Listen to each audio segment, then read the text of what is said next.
What a moment for the Washington Nationals. That, of course, is our friends at ESPN Radio. The World Series, you got to hear all of them right here on The Fan, including that exciting one tonight. The Nationals looked left for dead until the seventh inning when Anthony Rendon hit his home run. Really impressive stuff, basically knocking Greinke out of the game, who was dealing at that point. Patrick Corbin comes in and does a phenomenal job in relief. They take the lead in that third, the 7-run third inning, and from there on out, all Washington. 3 in the 7th, 1 in the 8th, 2 in the 9th. Washington takes the game 6-2 and the series 4-3 for the first time in history, not just baseball history, not just World Series baseball history, but any round of any postseason for the major leagues, for the NBA, for the NHL. It's never happened before. The road team won all 7 games. That's amazing. And that's why we watch sports, right? Something always seems to happen that you never quite expect. Steven Strasburg of the Nationals named the MVP. Anthony Rendon had a pretty good case, obviously, but Strasburg's performance in Game 6 was phenomenal. In his 2 starts in the series, combined 14 and 1/3 innings, 4 runs, 14 Ks, to 3 walks, and 2 wins. So well-deserved there for Strasburg, who hits free agency at a pretty good time.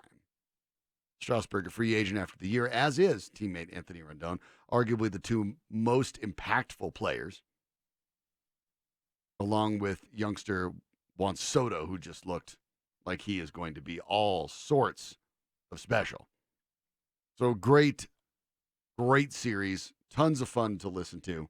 Had them all here. Can't complain about 7 games of the World Series going down to a game like that. We expected good pitching performances. For the most part, we really got them. You certainly saw an array of talented pitchers in this series. And maybe the most stunning thing, obviously it's not new information, but think about the fact that Bryce Harper, who spent his entire career with the Nationals, signs his record-breaking contract in the offseason with the Phillies. And then the Nationals and go and win the whole thing. Wow.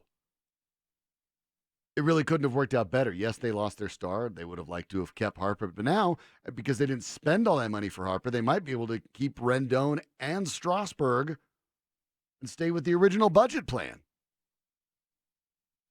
So very exciting for the Nationals. For the Astros, who were just terrific all year, it almost seemed like a foregone conclusion at times that they were going to consistently be the team in the mix. I mean, they're phenomenal.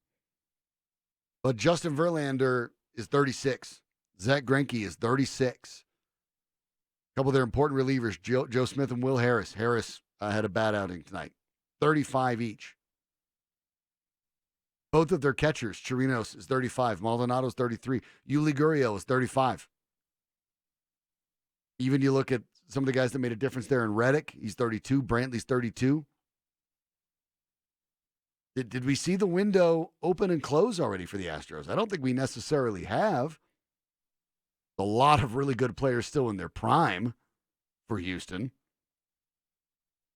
Garrett Cole is a free agent after this season. But Altuve and Correa and Bregman, they're all right there. Yordan Alvarez, by the way, it's only 22. But a difficult loss for the Astros. The window was wide open. They could not find a way to do it. The Nationals take the wild card spot behind Atlanta, take it all the way to winning the World Series after a 19-31 start in their first 50 games. First win for Washington since the great Walter Johnson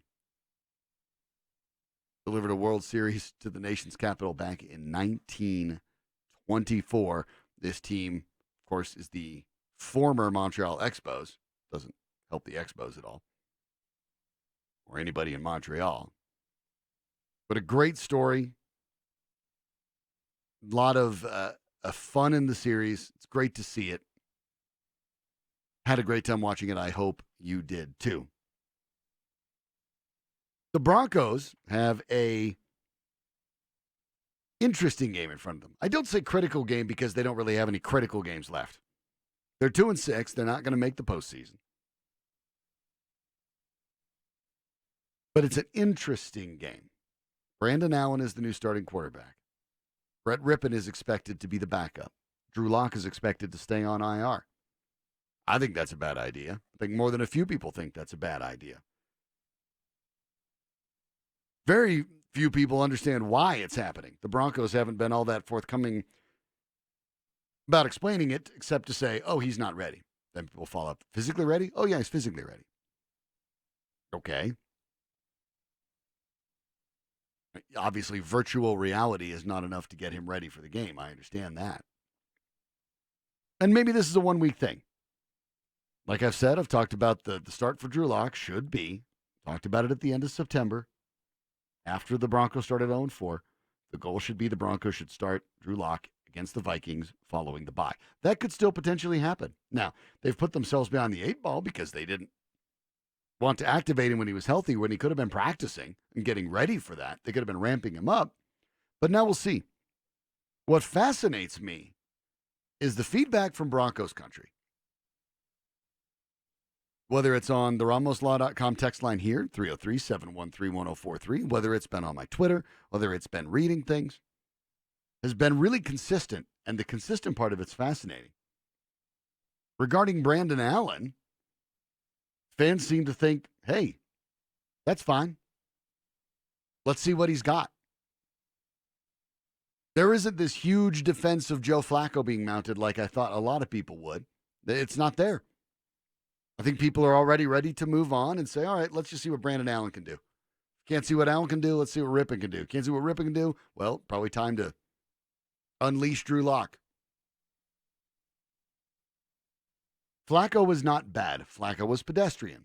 Flacco with a herniated disc in his neck, where reports are it should be between 5 and 6 games, or 5 and 6 weeks that he'd miss. He shouldn't play again this year. There's no point. Why would you play with a herniated disc to continue a run where you will not make the playoffs, period? Makes no sense. It's not good for the Broncos. It's definitely not good for Flacco. Why would you do it? And you don't have to worry about it as far as salary, because if you're the Broncos, you restructured Joe Flacco. He's on your team next year. So don't sweat it. Move on. See what Allen can do. The primary goal for the rest of this season should be to see what Drew Lock can do. The Broncos don't seem to agree with that yet. Not saying I know better than the Broncos, than their front office members, than even one of their front office members about football. I'm not saying that. But I am saying that I think they're making a mistake, and I am saying that people sometimes can't see the forest for the trees. And I think that's what the Broncos are doing. And increasingly over the course of the season, I've stopped being alone in that point. The question about where the Broncos go next depends so highly on the quarterback, especially since they're looking at a top 10 draft pick. There hasn't been a lot of talk about, oh, Brandon Allen can go and win the Broncos a bunch of games. I haven't heard that. I haven't heard that even from the Brandon Allen defenders. It's more people that are just, hey, that's something new. Nothing's working. Let's try something different, see how it goes. And I'm with you, by the way. I'm 100% with you. I'm actually sort of excited in a weird way to see Brandon Allen. I don't know if he's going to be any good. I don't know if they're going to win the game. But I know that what they were doing wasn't going to get them any closer to being a contender. So I'd rather they do something different. Due to Flacco's injury, Brandon Allen will be that something. You have more mobility. Rich Gangarello did a great job last year with Nick Mullins. You might remember him, Broncos fans, as that backup quarterback for the Niners that tore the Broncos to shreds. Scangarello is the guy responsible for getting Mullins ready to go. And he was really good. Given the circumstances, really good. I don't know if Allen's going to be that or not. But at least you're getting Scangarello in a position where you know he's succeeded before helping these guys. Yes, he's the offensive coordinator instead of the quarterback's coach. But this is something he's done before. He did it last year to great success. And I think fans understand, you know what? Let's find out. Let's find out. And I'm with you. The longer term questions that need to be asked are a lot more difficult. And right here on this station, one of our hosts made it very, very clear that his trust in John Elway, the old In John We Trust that's been going on since about 1983 in these parts, that's out the window. You will be shocked to hear what Mark Schlereth said next.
Can John Elway fix the Denver Broncos?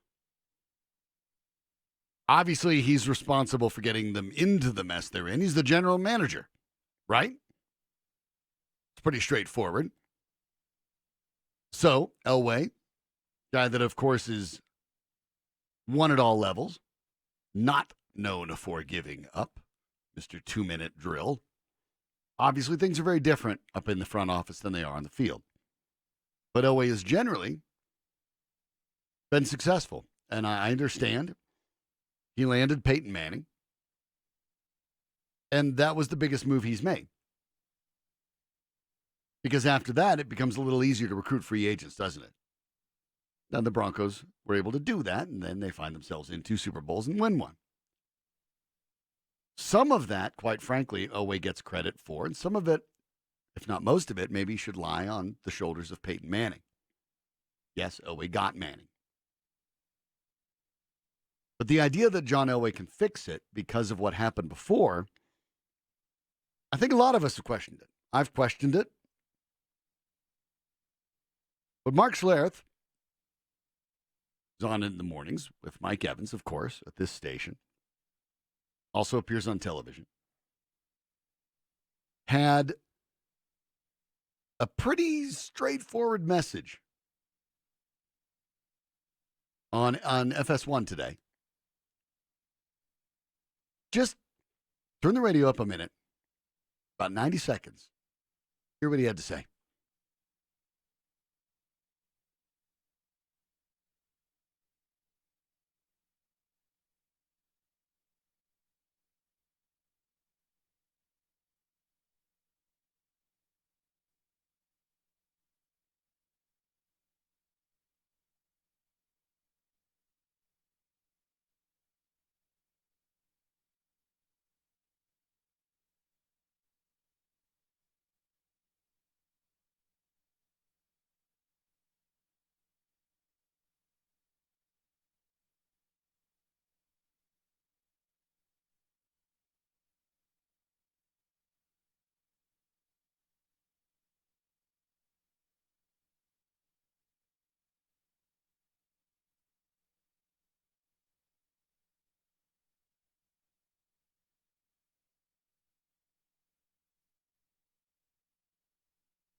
I don't have a problem with anything he said.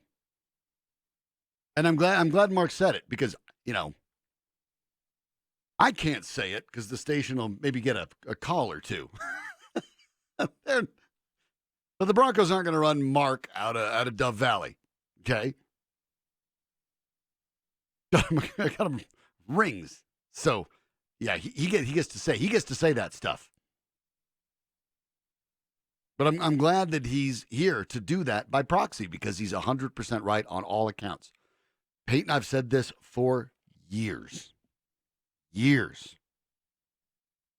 Peyton Manning is the reason the Broncos have been good during that span of time, 4-year run, where they've been as good as they've ever been. They got to one Super Bowl, and they won one. Yes, the Broncos had other players that were important, but Peyton Manning is the reason that happened. Now, people who look at what John Elway has done said that, okay, but Elway got him, but Elway convinced him. He sure did. That was great. That was great. That was great. I get that. And maybe when you were playing Little League Baseball, you hit the game-winning home run in the 9th inning. You did that one game. Awesome. You deserve all the credit in the world for it. But it maybe doesn't mean you should be the cleanup hitter for the rest of your life. Sometimes it means that you had a good moment and you hit it. John Elway had a chance in that free agency, and he nailed it. striped that drive right down the middle of the fairway. He nailed it. But after that, no, we know about the drafts. All the stuff that people like me have been telling Broncos fans for years to look out for. This team does not have depth. They are ignoring the lines. Mark was being kind when he said the line hasn't been good as an entire unit for 5 years. 5 is probably being kind. Manning's ability to do pre-snap reads and his quick release covered up so many holes in the Broncos' offensive line that I'm afraid John Elway just sort of thinks you don't need it. Even though he himself as a player should understand how incredibly important it was. Because guys like Mark Schlereth were in front of him. Guys like Tom Nalen and Gary Zimmerman were in front of him.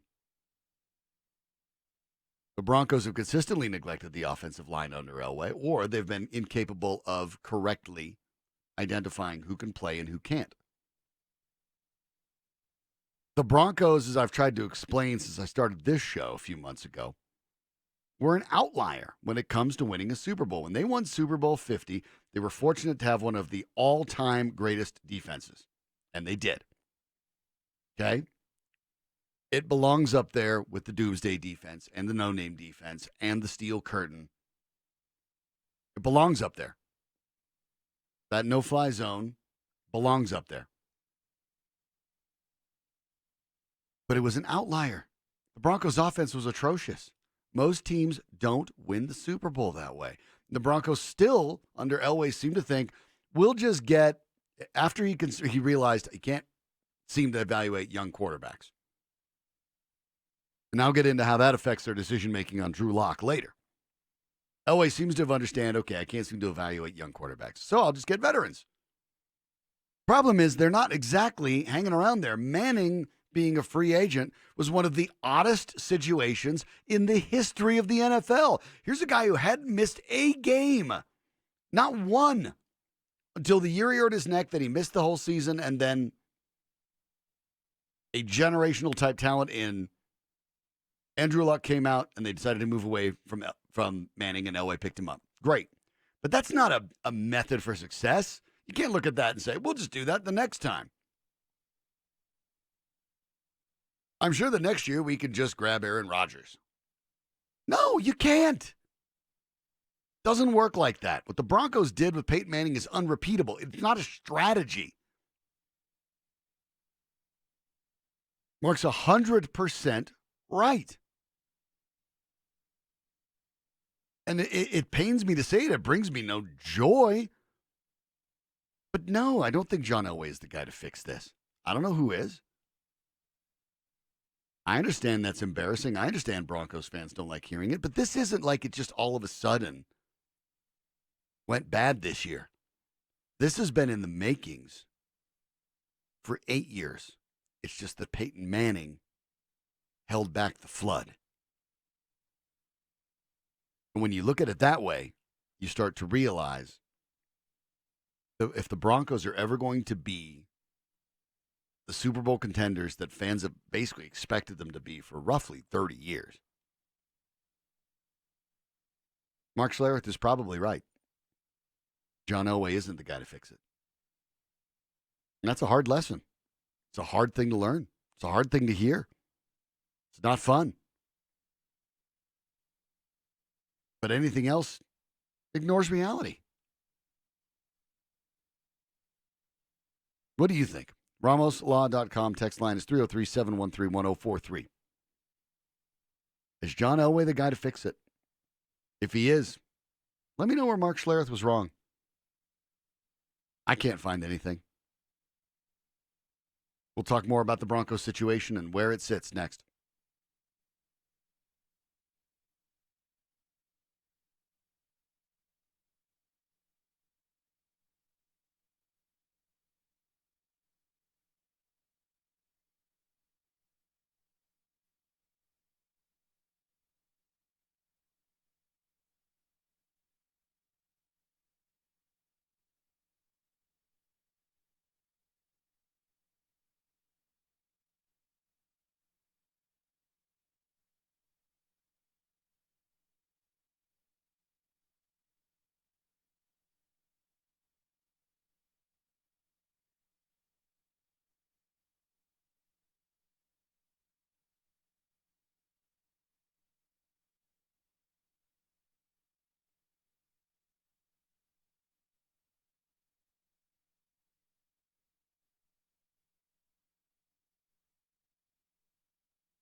I wrote on Twitter a couple days ago, on Sunday, and I'll give you the words. It's funny. Apparently, and prepare yourself, because apparently the big concern was it's big word alert. So I wrote on Sunday, as what's left of the Broncos' slim playoff chances evaporate with another hapless offensive performance, getting Drew Lock ready to start in Minnesota after the bye is critical. Anything less is tantamount to dereliction of duty by the front office and coaching staff. Period. Yep. Said it. Meant it. Plenty of jokes about me using big words. Yeah. Sorry I learned stuff, people. That's super inconvenient, I guess, but it makes actually doing this job a little easier.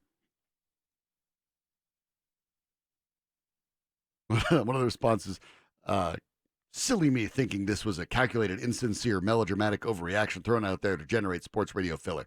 Well, guy on Twitter, yeah, it was silly of you to think that. Because if you listen to this show at all, you'd know that it's very sincere, and I've been 100% consistent on that point. Following the Jacksonville game.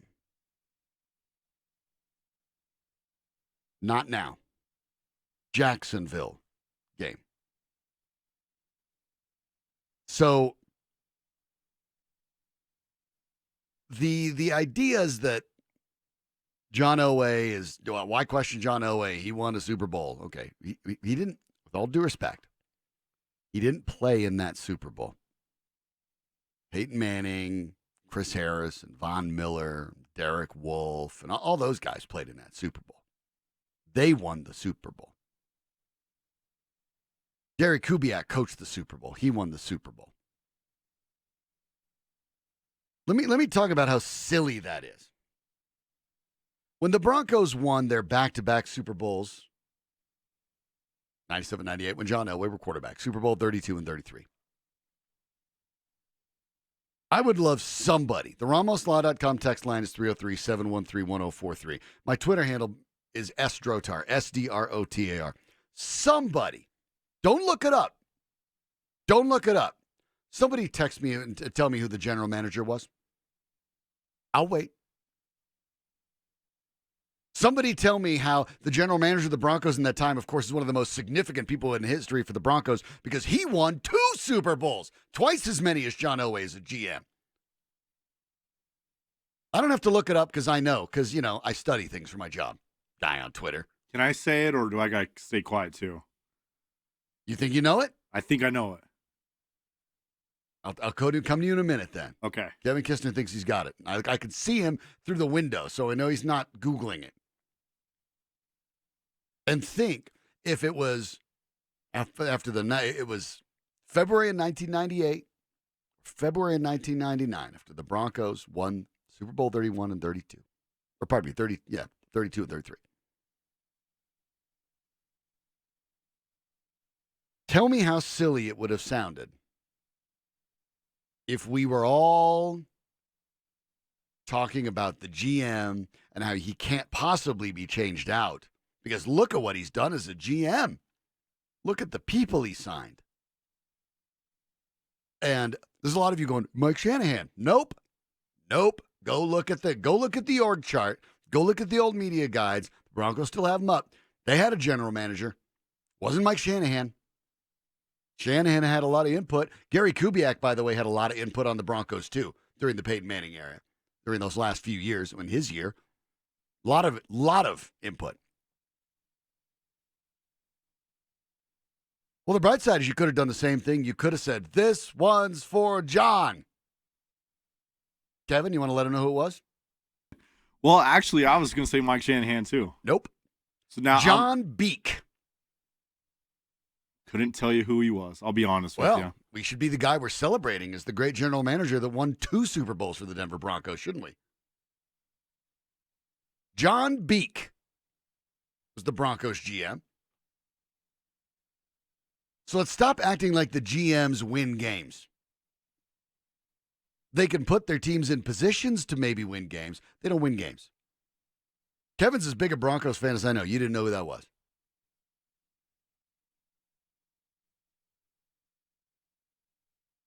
I mean, this is where we're at. Got a lot of Ted Sundquist. Nope, not Ted Sundquist. John Beek. Nobody on the text line got it right. Nobody on my Twitter got it right. Nobody. And yet people are gonna come at me and go, but the general manager. No. The general manager matters. Stop acting like John Elway won Super Bowl 50. If he did, then you have to take some credit away from John Elway and Mike Shanahan and give it to John Beek, who you probably never heard of until right now. But that's how it actually works in the NFL. So, Sean, let me ask you this then. If Brian Sanders is the GM in 2011, do we give Von Miller and Julius Thomas credit to John Elway? Well, I've been saying that since it happened. You should be giving equal credit to Sanders, that was always first draft. He was working his way through it, learning it. Remember, he didn't work his way up through a front office of another team. With all due respect, the Colorado Crush doesn't count. I mean, because if we don't give him credit for Von Miller and Julius Thomas that year, he never drafted another Pro Bowler. Well, I don't have a problem with giving John Elway that. That's fine. I don't care, I guess.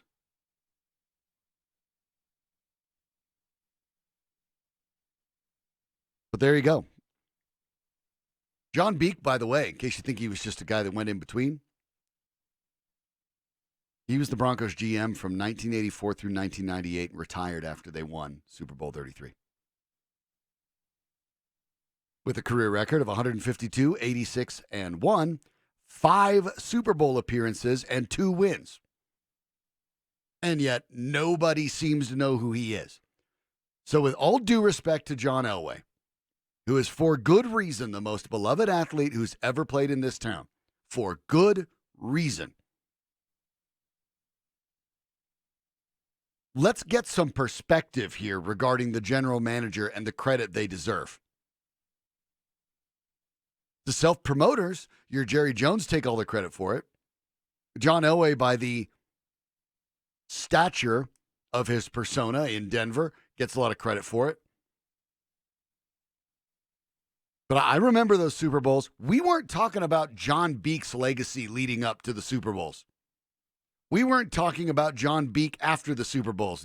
We weren't talking about John Beek. Okay? In 15 years, John Beek got the Broncos to the playoffs 9 times and the Super Bowl 5 times. To the conference finals 6 times. 14-7 career playoff record for John Beek. But he's the GM. Keep in mind when you talk about Elway and all the credit he gets for winning Super Bowls, remember, John Elway's no John Beek. The records speak for themselves.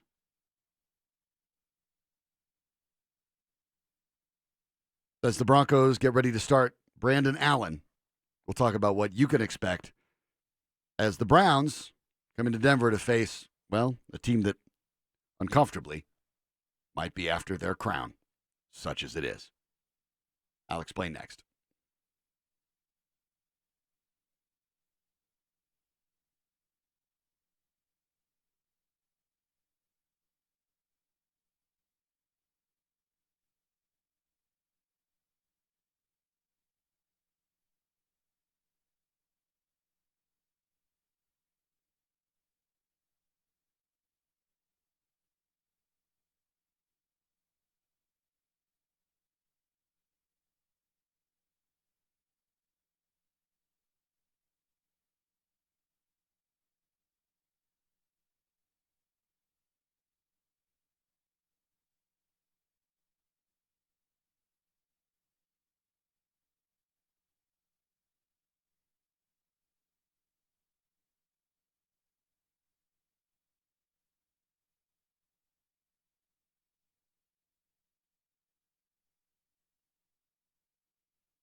The Colorado Avalanche have dropped their second game in a row, this time in overtime to the visiting Carolina Panthers, brains of football, Florida Panthers. Had the lead with 1:30 into the game.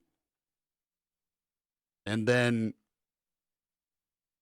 late going, even though Philip Grubauer's been outstanding in the third, Jonathan Huberdeau strikes with 1:30 left. The game goes to overtime, and then 29 seconds in, Huberdeau strikes again. After a sloppy puck possession by the Avs in their own zone, they cough up an easy one and drop their second straight. Now, you still get the loser point in this one, so for whatever that's worth. And what is worth? Well, what's worth is a point. So that's good. It keeps the Avalanche ahead of Nashville by 1 point. They both played 12. Colorado has 18. Nashville has 17. We'll have an opportunity to talk about that game a little bit more with Adrian Dater as he wraps up all the things that he's doing down there at the Pepsi Center. Now, it's funny, I brought up John Beek, who a whole bunch of people didn't know until 5 minutes ago, when people are over-crediting the general manager. And a lot of comments there. And it's always interesting to see because people think I'm somehow bagging on John Elway like I don't like John Elway. Look, I was born and raised in Colorado, okay? I remember coming down the stairs the morning after John Elway was traded with my father leaving the newspaper out with the headline saying that Elway was traded to the Broncos, and I couldn't believe it. Not an Elway hater, but I am a realist.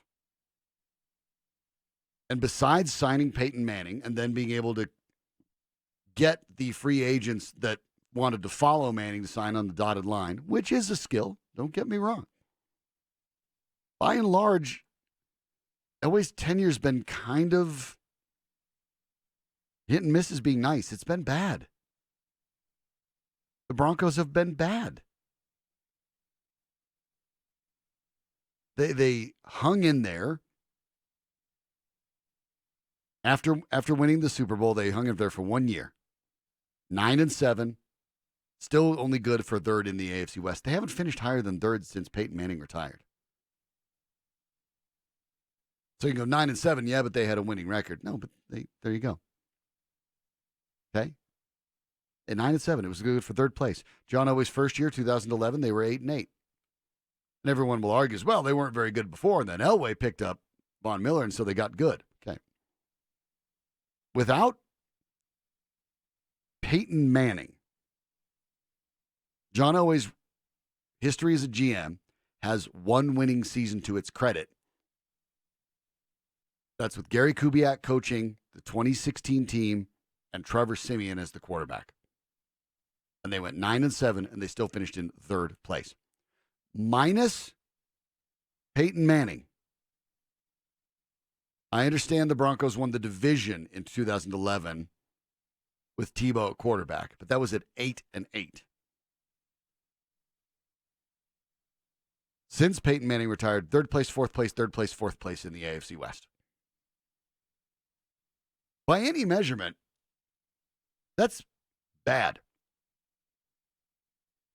And over here on the RamosLaw.com text line, that's 303-713-1043. People, of course, are saying, but look, Elway, they won Noodles Manning. People forget about the Noodles. It was the defense. It was the defense from the 720-877.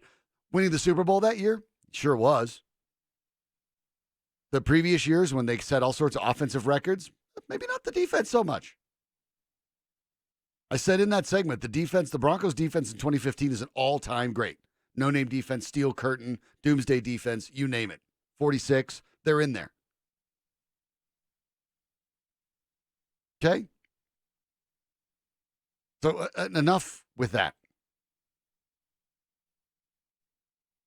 217, Elway's tried to fix the O-line. He just can't. He's as bad as drafting and getting free agent quarterbacks as he is O-lines.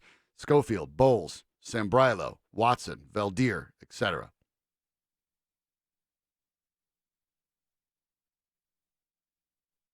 One of the questions sent in from the 720, what do you think about the Broncos picking up Josh Gordon if he gets released by the Pats?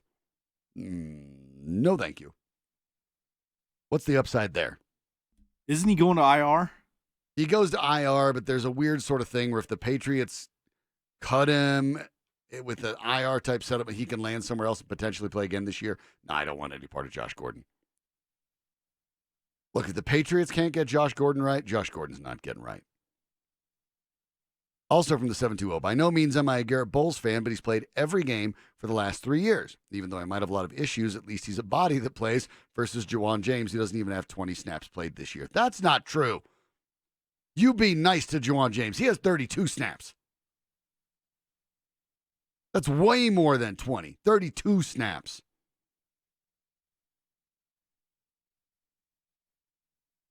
Another texter, GMs have a style they don't typically divert from. True. Took Jerry Jones a long time before he decided to invest in the trenches, and now they're a winning ball club. Kinda, yeah.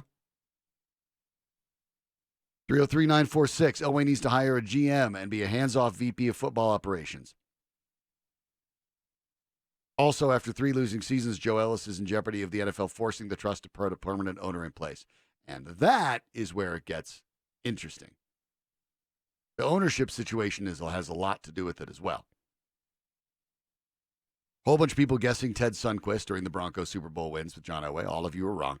John Beek. 970, one person. So Elway can't get the credit for winning one Super Bowl, but he gets the credit for losing all these games. No, he gets the credit. He gets the credit, but I don't have your name to put a name to the text, but I assume that your follow-up text is going to be, I did not realize the greatness that was John Beek, who didn't lose all those games and won twice as many Super Bowls as John Elway. So there you go, right? That's fine.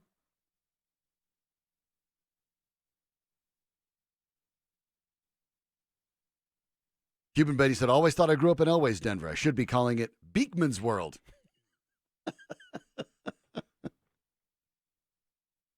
720-617. I'd never heard of that GM. The Broncos were incredibly lucky to get to Super Bowl 50. Everything went their way that year. Playing the Bears that all their wide receivers out, playing the Bengals without Dalton, the Patriots losing to the Dolphins, and thus home field advantage, playing the Steelers without Antonio Brown, and then Ben Roethlisberger getting hurt. Correct. The Broncos get all the credit in the world for winning Super Bowl 50. I'm not taking that away. That stuff happens all the time. But at the same time, you have to look at it and say, this was an outlier. It was an unusual performance. In virtually every way, that Broncos season had a tremendous defense, an all-timer defense, and a pretty bad offense. But I also spoke to players that year. Before the Super Bowl, after the Super Bowl, and the response was pretty much unanimous. They don't win that Super Bowl without Peyton Manning because they know their offense is bad. At least Manning could get them into positions where the offensive plays weren't a disaster and give them a chance to win. Broncos don't have that guy anymore. That guy, more than John Elway, was responsible. Number 18 was more responsible for the 2012 through 2015 Broncos than the former number 7. That's just the truth. As I mentioned earlier, the Avalanche dropped their second game in a row. Sort of. This time they at least get a point for their troubles. But a frustrating loss. A win was in their hands. 90 seconds remaining. They not only don't get the win, but then they blow it in overtime almost immediately. Disappointing outcome. We'll talk about it with Avalanche insider Adrian Dater next.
Colorado Avalanche are dealing with injuries, obviously.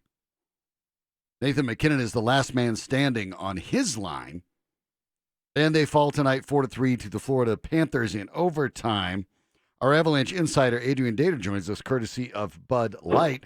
And AD, in this game, the Avs had it with 90 seconds left, and then the wheels just came off. Yeah, they did. It's kind of hard to believe we're talking about a loss here all of a sudden. The game was really well played by the Avalanche for 52 minutes, and then they just kind of lose their minds a little bit and lose the game in overtime. I think it started a few minutes before that, the real meltdown. I mean, yeah, they gave up that tying goal with a minute 30 left, but what happened before the Avalanche put the Panthers on the power play. And Okay, we dropped Adrian there for a minute. We'll try to grab him back. Obviously, he's probably calling from the bowels, as they call it, of the Pepsi Center, which is made of a whole bunch of concrete. Not exactly the best situation for signals, but what he's talking about particularly is the scoring that happened. Remember, Florida scored 2 goals in the third period. Now, the last one, of course, you're going to pay a lot of attention to, but it was the 2 goals that really ended up hurting the Avs because they really were cruising. And when they cough up that goal there, Matt Nieto scored earlier in the game, and then you get to the third period and you run into a situation where Adrian's right. They had played really well, and then after Nathan McKinnon scores his goal, it's 3-1. This game is in hand, and we have Adrian Dater back. Nothing worse than Bluetooth in a car, guys. Sorry. Yeah, no problem. AD, you were talking specifically about after the Avs had a 3-1 lead, and then they cough up that power play goal. Zadorov gets the misconduct penalty. He gets roughing, slashing, and misconduct all at once. He was thumping guys tonight. Does he have to be more careful, or was this just kind of a bad call? Well, no, he's done just fine with that huge hit on the kid there, the small kid from Florida that he put out of the game, Horlock, something like that. Right. Clean hit, very clean. Thought it helped the Avs momentum-wise a little bit there, and everything's great. But a few minutes later, the Panthers tried to, stir some trouble against them. What really hurt Big Z was slashing Hunt on the side of the leg. That got him the extra 2 minutes, that stuff. Otherwise, it probably would have been evened out with roughing and maybe a misconduct for each. Fine, you have a 5-on-5 situation maybe after that, and you probably hold on to win the game. But because of Z's slash that they picked up, Panthers got that power play goal, and that really hurt. And I'm sure that is going to really cost them with Coach Bednar in the next day or two going forward. Yeah, the you penalties. gotta just wonder about Big Z and his role with the team right now. It's just not going very well for him right now. And what is it that's not going well? You're talking about the slash on Dryden Hunt. Both guys did get 2 minutes for roughing when they were scuffling, and then both of them got 10 minutes from his conduct, but it was that extra 2 for slashing that only went to Zadorov, and only seconds into it, the Panthers score. What is Zadorov's role here? Now, this is a guy that's already led the league in hits once, and the Avalanche don't have a lot of players, truthfully, that make other teams worry they're going to have to pay a physical price. He's kind of the guy that does that. To my mind, it seems like the Avs need somebody to do it, and Zadorov seems to be good at it, but has to find a way to keep it under control. How do you see his role evolving on an Avalanche team with this much talent? Well, everything would have been fine. I mean, Zadorov, again, did what he's supposed to do. That hit was a big one, and well done. I mean, it was a clean hit, and that should have been it. I mean, but the problem is, he got entangled in, the wrestling and the shenanigans with Drayden Hunt at the end of the game, and there's no reason that he needed to do that slash. Now, he did get a slash before that. It wasn't a huge one, but he got slashed a little bit by Hunt. But Z kept skating back up the ice, just kind of staring him down, mean-mugging him a little bit, and then really slashed him hard on the left leg. Hunt limped after that, and that's what drew the penalty. And then they started scuffling. Again, there was no need for that. If Big Z had just kept his cool there, knowing what they were going to try and do, just kind of laughed it off, taking the coincidental roughing penalties, then he would have done his job brilliantly tonight. But he didn't. He got that slash penalty, and that kind of led to the Avs packing it in and standing around at the end of the game, and it cost them. You can't sit around and play prevent defense hockey all the time and win every game. The Avs do get away with it quite a bit, but not tonight. Just kind of a mind-blowing final 8 minutes there, Sean. Jonathan Huberdeau, obviously Johnny on the spot in overtime, but also gets the goal with 90 seconds left on the clock. I mean, he's a very, very talented guy. But what happened on that overtime goal? It was just a really sloppy possession by the Avs, or partial possession by the Avs in their own zone. Two guys end up colliding, and Huberdeau ends up with it point-blank range. Grubauer could do literally nothing. You or I couldn't have done anything different than what Grubauer could have done. Well, it kind of looked like last year's overtime all over again. I mean, they lost the face-off. McKee loses the draw. They never really get possession. I haven't seen the replay yet on that, but I think there was a collision there. I think the Avs were about to get the puck in their own zone, and the Florida dude kind of chipped at it, collided with, might have been Girard, and squirted loose to Huberdeau behind the play, and he goes backhand 5-hole. There's your game. Grubauer knew it the second he was going to the backhand. And the Florida Panthers come in and steal 2 points that the Avalanche should have rightfully taken tonight. And it's a shame because obviously they're dealing with injuries, and you'd love to be able to win when you're missing guys with injuries, because then it really feels like you're a little bit of gravy to that point. But they end up dropping this one, though they do get the loser point, as I call it. Yeah. Now they have, as they get ready to start the next month, they have Dallas. They go to Arizona. The schedule sort of evens out with home and road for the most part, except for a stretch in the middle of November.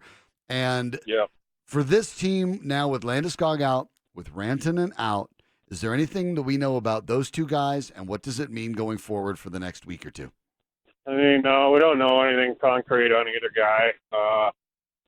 Nothing new today on it. It would seem that Brandon's going to be the guy who comes back earlier of those two. But not much smoke signals from the Avalanche igloo igloo, something like that today. What's my name for that, Sean? The teepee. The teepee. There you go. Yeah, it's like the pop-up tent in football, except it's hockey, so it's an igloo. I get it. Look, they're going to have to muck their way through. I mean, this was the kind of game they had tonight that they did muck their way through. They played, I thought, good, responsible hockey for those 52 minutes. They were managing the puck pretty well. I thought they did a lot of good things, especially in the second period. They kind of, if they could have just gotten that one more goal in the second period, I think Florida might have wilted, but Bobrovsky stopped all 17 shots he saw in the second period, so it ended up being a 2-1 game going to the third. Everything was fine tonight, Sean, but, again, you can't let up. You can't just play 52 minutes. I know I sound like a coach here, but you just can't. And it's amazing to me how many times the Avs just do this, though. They get a lead, and they say, all right, I think we're done here. We'll just let the goalie do the rest. Let's take the rest of the game off, boys. It's just stupid. I mean, finish the game out. I don't understand why they keep doing this. I really don't. Well, their next chance to do it will be Friday against Dallas. They'll be right back here on home ice. Maybe there'll be an opportunity. Look, those are hard lessons, but maybe they're lessons that are best learned early. So, AD, thanks so much for your time and sticking with us with the phone troubles. Looking forward to talking to you Friday after. Hopefully, they get the ship and get a win. Yeah, Friday night, Sean. Let's try for another one. Sounds great. Thanks. Thank you very much. Always good to talk to Adrian about these. He's there all the time. That was our Avalanche insider, Adrian Dater. Thanks to Bud Light, official beer sponsor of the Colorado Avalanche. Follow him on Twitter at @Dater, and everything that he does at coloradohockeynow.com. I highly suggest you check out the site. For the Denver Broncos going into their game against Cleveland, does it matter if they win or lose? Not for playoff standings. Forget that. Don't delude yourself. Forget that. But for the Broncos' confidence, for Brandon Allen's confidence, for the line's confidence. Do they need a win? Or can the Broncos flip the switch and say the rest of this season is for learning? I'll let you know why that would be difficult next.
The Denver Broncos need to try to get a win over the Cleveland Browns, not because of playoff seeding. That's out the window. Forget that, right? Don't worry about it. That's gone. But they need to make sure that they don't frustrate their own players by not doing their best to play well, by not trying to win games. They can't tank, and I don't think they will tank. The question is, what can you expect from Brandon Allen? What can they get ready? This isn't a situation like I'd been suggesting with Locke where they should have been getting him ready for a while. The Broncos didn't expect Joe Flacco to suffer an injury that was going to keep him out for a significant length of time. They weren't expecting that. So Brandon Allen is going to have a crash course and get ready to jump up and start. What can they realistically do? When you compare these two teams, and they're two bad teams, okay? Broncos are 2-6. Browns are 2-5. They're not good. The Browns' turnover margin is terrible. They're -9. That's 28th in the league. That's really bad. But you're talking about a team with two pretty bad offenses. Denver is 26th in net yards per game, 26th in yards per play, 28th in points per game. Ugh. 27th in net passing yards, 26th in sacks allowed, 30th in third down percentage, 26th in red zone percentage. But a lot of these are the same. The Browns are pretty close. They're 25th in points per game, 30th in interceptions, 29th in giveaways, 29th in third down percentage, 22nd in red zone percentage. So I think the Broncos defense is definitely going to be able to keep the Broncos in the game here. That's a good sign. The question should be, what would the Broncos do, and what should they do? Should they be going to Phillip Lindsay and Royce Freeman first down, second down, third down, and only use Brandon Allen if they have to? That's tempting, and I guess if Cleveland can't stop it, that is the way to go for it. If Cleveland can't stop the running game, if you're the Broncos, yeah, keep running. Sure. That's fine. That's what you should do. That's what you should do in any football game. If what you're doing is working, keep doing it until the other team makes you do something else. So that's what the Broncos probably will look to do. But the odds are you won't be able to look to do it forever. You know that. I know that. And the Browns know that the Broncos are a running team. The Broncos' last two games, teams have stacked the box against them and dared Joe Flacco to beat them. He hasn't been able to do it. There's not a lot of reasons to believe Brandon Allen will immediately be better than Joe Flacco, but he does give you mobility, and he at least can extend a play, which is very important behind a very poor offensive line. So that's what you can hope to see. I don't think it's going to be a Brandon Alex-centric passing offense. I don't think that's going to be it at all. But you can't just hide him. That's part of the trick. You can't hide anyone in the NFL. If he's out on the field, you can't hide him. And if he's the quarterback, you really can't hide him. The Broncos are going to have to find a way to scheme in a way that lets Brandon Allen do what he can do while trying to minimize him having to do things that he's maybe not ready for.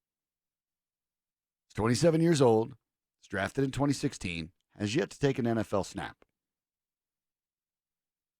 But the Broncos can't hide him. There's no way to do it. We'll go to the RamosLaw.com text line, 303-713-1043. Talk to Butch. How are you, Butch? Getting it on with Sean. How's it going? All right. Well, first off, I'd like to say I got 2-3 things I want to get to. First off, totally agree with everything that Mark Schlereth has said, the offensive line and Garrett Bowles and all that, and everything you've been saying. But the only thing I can think of about why Drew Lock's not getting ready to play is that whatever few marbles that John Elway started with at the beginning of the year are now completely lost. I think he's just lost his mind. I mean, you know, second round pick, you're going with Josh Allen. You're not going to you need at least, don't you think, 6 to 8 games to evaluate someone. They say he's not ready for the love of God, get him bleeping freaking ready, And I have, it's really mind-boggling that somebody that makes millions of dollars a year can't, and you still, decisions, somebody that's making that much money, you should be making more good decisions than bad ones.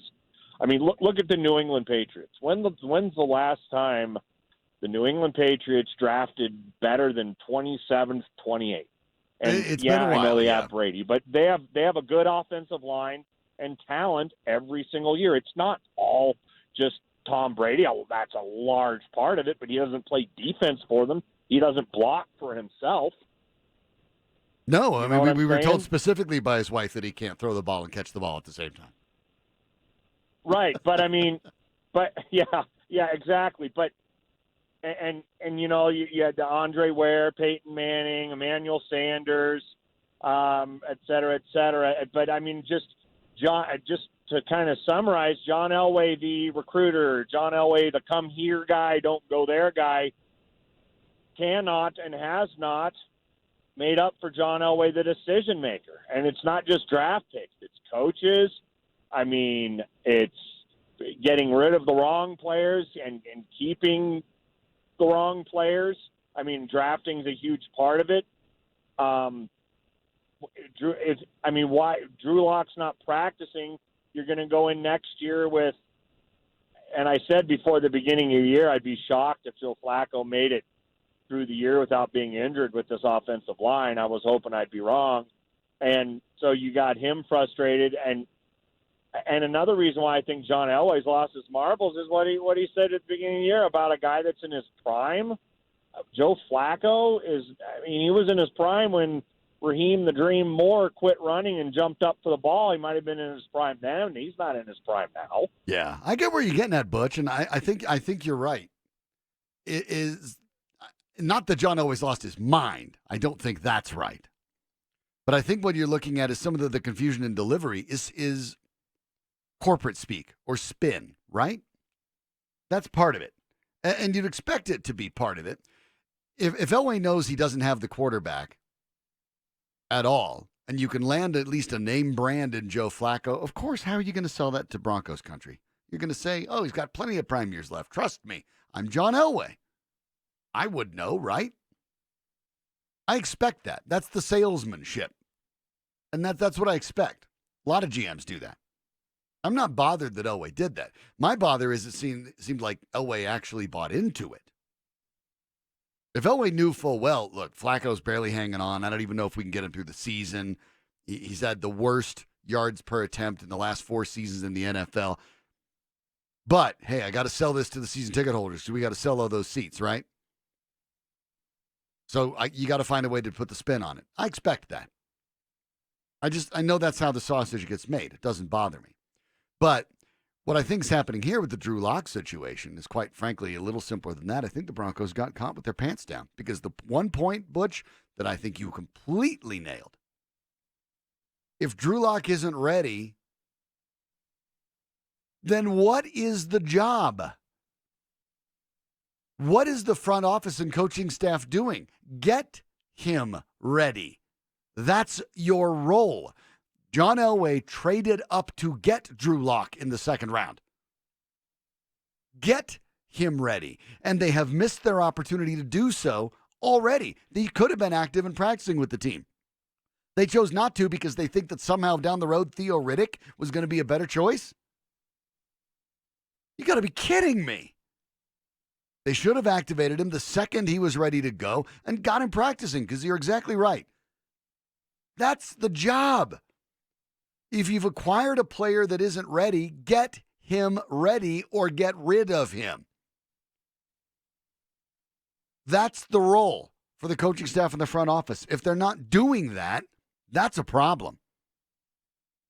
That's a big problem.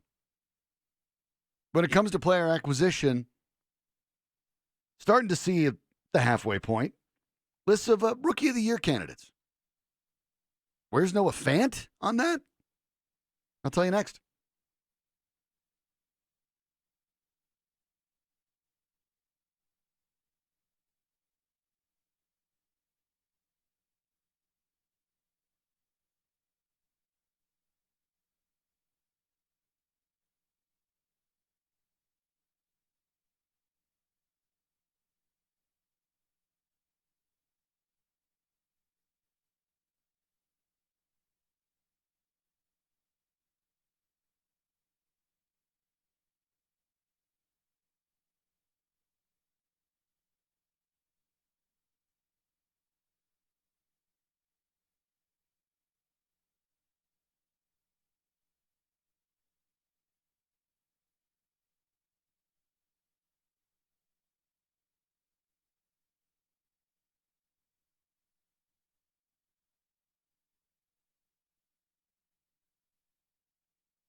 Our friends at ESPN have put together a list, now that we're at the halfway point of the season, of the top rookies in the league. Be fun to pour through and see how your Broncos are doing, right? So let's start at the bottom. Let's take a peek here. Okay, the under-the-radar rookie to watch. Nope, that's the Giants. The stock up. Oh, there, tight end. Oh, wait, tight end Dawson Knox of the Buffalo Bills. Okay, well, wait. Also received votes. Tight end. Oh, wait, that's tight end Irv Smith of the Minnesota Vikings. In the also received votes, though, Dalton Reisner. Outstanding. That's great. Reisner's awesome. No crickets. We need like a cheering sound. Reisner's great. He's been really good. The just missed the top 10. No Broncos. DK Metcalf for the Seahawks. Dexter Lawrence of the Giants. Jenkins, the guard for the Packers. Okay. Your top 10. Center Eric McCoy, New Orleans Saints. Yeah, sure. Pretty good. Got no argument with that. Darnell Savage of the Packers, their safety. Okay, that's number 9. Number 8, Devin Bush of the Steelers. 59 tackles, a sack, and 2 interceptions. He has 4 fumble recoveries to lead the league, and he's probably the guy the Broncos should have picked instead of Noah Fant. But that ship has sailed. Let's move up. Maybe Noah Fant's up here. Ryan Burns, the Panthers. Josh Allen, Jaguars. McLaurin of the Washington, blah, blah, blah. Kyler Murray, first pick in the draft. He's number 4.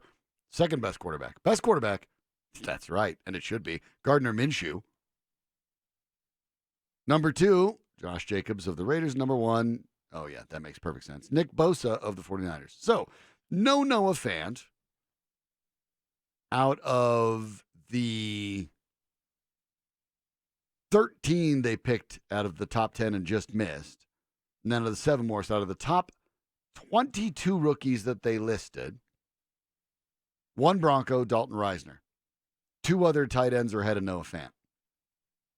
Here's the funny thing. I say this and don't really intend to pile on Noah Fant. I just question why the Broncos picked a tight end in their first round. I've gone over this before. Statistically, rookie tight ends tend not to perform at a very high level. It's a very complicated job.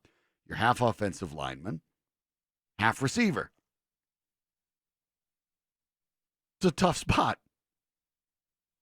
And great tight ends often have a really lousy rookie year. Great ones. Guys that didn't even have 45 catches and 550 yards in their rookie year include names like, Gronk, Kelsey, Ertz, Kittle. Those guys didn't have those numbers either. So Fant's not really off pace. But for the Broncos indicating that they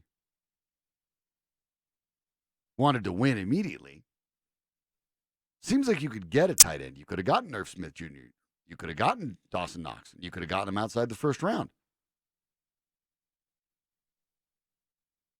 So they made an error there. And this is, again, when you look at the situation and go back to what Mark Schlereth said about John Elway being able to fix this, that's where the concern is. Kevin Kistner in the booth made a pretty good point at Kistner Radio on Twitter. John Elway wasn't the sole general manager, really, in 2011. He also still had Brian Sanders there kind of nursemaiding him through the process. If you were to say that it's not, and it's not entirely unfair to say that both Von Miller and Julius Thomas were not entirely Elway's picks. And also, with all due respect, you and I could have made the Von Miller pick. They picked second in the draft. The Broncos were going to take between Miller and Cam Newton, whichever one was there. It was pretty much straightforward. You and I could have made those picks. Always picked one Pro Bowler. One. Not counting Trevor Siemian being the 7th alternate. The guy's named to it. He's picked one. So, looking at the situation here, looking how they've mismanaged Drew Lock's situation, not only is he not ready, they've literally missed now weeks when they could have been getting him ready. And now you're at a weird spot where your backup quarterback is a 3-year journeyman who's never thrown a snap. Now he's your starter. The backup quarterback to that guy is an undrafted rookie who's never played a snap. But your second-round pick this year, who's never thrown a snap, is the odd guy out? That doesn't make any sense. He's healthy. The Broncos have said so on many occasions. They've blown it. They got caught with their pants down. And they've complicated it with drafts that maybe they didn't need. I understand you need a tight end in today's football. I get it. But you don't have to have a Gronkowski or a Kelsey or an Ertz or a Kittle to win. It helps. But Noah Fant didn't even start on his own team. That was TJ Hawkinson who went before him. And you'll notice as great as Hawkinson was expected to be, and is still expected to be, he's not exactly lighting the league on fire either, is he? Hawkinson has a grand total of 240 yards halfway through the season. He's on pace for 38 catches and 480 yards. That's Hawkinson's pro rate. And Fant backed Hawkinson up. The Broncos have just continued to make unnecessary decisions. That's the problem that I have, is that these are self-inflicted wounds. Mistakes happen. Mistakes are totally forgivable.